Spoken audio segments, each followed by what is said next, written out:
Sir నా పేరు వెంకటరెడ్డి. నేను కరీంనగర్ నుంచి వచ్చాను. నేను జూలై 2025లో రిటైర్ అయ్యాను. నాకు రావాల్సినటువంటి 65 లక్షలు రావాల్సి ఉంది. కానీ ఇంతవరకు ఒక్క రూపాయి కూడా నాకు ఇవ్వలేదు. నా కుటుంబ పరిస్థితి కూడా నాకు బాగాలేదు.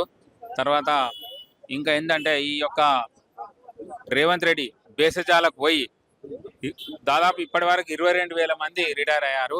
కానీ ఏ ఒక్కరు కూడా కొంతమంది కొంత వాళ్ళ దగ్గర వాళ్ళు వాళ్ళ పార్టీకి దగ్గర వాళ్ళ కొంతమందికి పైరోగులు చేసుకొని కొంతమంది తెచ్చుకున్నారు తప్ప ఏ ఒక్కరికి కూడా ఎలాంటి బెనిఫిట్స్ అందలేదు. వాళ్ళు ఇప్పటి వరకు 72 మంది చనిపోయారు.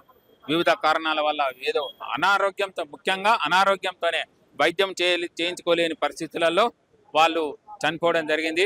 ఇప్పటికైనా మేము డిమాండ్ చేసేది ఏంటంటే మాకు ఏక మొత్తంలో పేమెంట్ చేయాలని నేను డిమాండ్ చేస్తున్నాను. ఇవ్వలేదు. ఆయన అప్పటి నుంచి 2 ఏళ్ళు అవుతుంది. ఇప్పుడు కేసీఆర్ ఇచ్చిండు, అప్పటి వరకే ఇవ్వలేదు. కేసీఆర్ ఇచ్చేసిండు.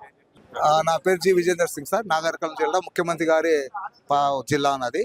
నేను 2024 ఆగస్టు రిటైర్ అయ్యాను. నాకు దాదాపు 30 లక్షలు రావాలి. మేము గత ప్రభుత్వం కాదనే ఈ ప్రభుత్వం మాకు ఎన్నో రకాలుగా సాయం చేస్తుందని చెప్పి, తర్వాత మంచి మంచి అవకాశాలు ఇస్తుందని చెప్పి గత ప్రభుత్వం కాదని ఈ ప్రభుత్వం తెచ్చుకున్నాం. ఈ ప్రభుత్వం తెచ్చుకొని ఏమంటాడంటే నా దగ్గర డబ్బులు లేవు, అంతా ఆయన చేసిపోయినాడు. ఆయన చేసిండు కరెక్టే, ఆ గవర్నమెంట్ బాగాలేదు అనుకున్నాం. నీ గవర్నమెంట్ మంచిది కదా, నువ్వు అప్పు తీసుకోరా. ఒక మంచి పనులకు అప్పు తీసుకోవడం కరెక్టే ఉంది. 700 కోట్లు ఇస్తున్నావు. 700 కోట్లు ఎక్కడ పోతున్నావు, ఎవరికి ఇస్తున్నావు? మా రిటైర్డ్ వాళ్ళని ఎవడు పలకరిస్తా సార్? ఏ రాజకీయ పార్టీ కానీ మా సర్వీస్ ఉద్యోగులే పలుస్తారు. ఇప్పుడు మా బాధ అర్థం చేసుకొని బీజేపీ ఎమ్మెల్యే గారు రావడం కొద్దిగా గర్వకారణం సార్. మేము ఎవరు ఇచ్చిన సార్, మాకు ఏ రాజకీయ పార్టీతో సంబంధం లేదు. మాకు ఎవరు సాయం ఇస్తే వాళ్ళు ఎంబడి పోతాం. రేపు పొద్దున సిపిఐ వచ్చినా, ఇంకోటి వచ్చినా, ఎంఐ వచ్చినా పోతాం. ఎందుకంటే మాకు న్యాయం జరగాలి.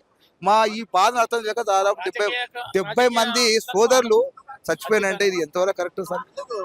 ఉద్యోగుల విషయంలో ఎందుకు చేస్తున్నాడు ఆయనకి అర్థం కావాలి. ఎందుకంటే మేము ఓటేసి తప్పే అనిపిస్తుంది. మేము ప్రజల్లో ఒక భాగం కదా. ఇప్పుడు మేము సామాన్య ప్రజలు అయిపోయినాం. అంటే వీళ్ళతో ఏం పని లేదు, వీళ్ళంతా నిస్సాయిలు అనుకుంటారు. కానీ ఒకటి అర్థం చేసుకుంటే లేడు, ఈ నిస్సాయిలే రేపొద్దున సాయం చేస్తే ప్రభుత్వానికి పెద్ద ప్రమాదం చెప్పేస్తారు. 20,000 మంది ఉన్నాం దాదాపు ఈ రోజు వరకు. ప్రతి నెల 500 దాకా రిటైర్డ్ అవుతున్నాం. 2024 మార్చి నుంచి దాదాపు ఇప్పటి వరకు ఈ రోజు వరకు, మొన్న ఫిబ్రవరి 700 కోట్లు ఇస్తున్నాడు. 700 కోట్లు ఊకే ప్రభుత్వ ప్రకటన కానీ ఎవరికి వస్తున్నాయి సార్? నీవు ఒక ప్రెస్ చేయి, ఒక నోటు పెట్టు, అయ్యా రిటైర్డ్ వాళ్ళకు ఇన్ని డబ్బులు ఇస్తున్నావు, ఈ నెల నుంచి ఇది ఇస్తున్నావు, జీపీఎఫ్ ఇస్తున్నావు, గ్రాడ్యుయేట్ ఇస్తున్నావు. 700 కోట్లు ఎవరికి వస్తున్నాయి? ఈ 700 కోట్లు రకరకాల ఉద్యోగులు ఉంటారు, సర్వీస్ వాళ్ళు ఉంటారు. సర్వీస్ వాళ్ళకి ఆడ పెద్ద తలక. ఎందుకంటే వాళ్ళు ఆఫీస్లో చేసేది రిలీజ్ చేసేది వాళ్ళే.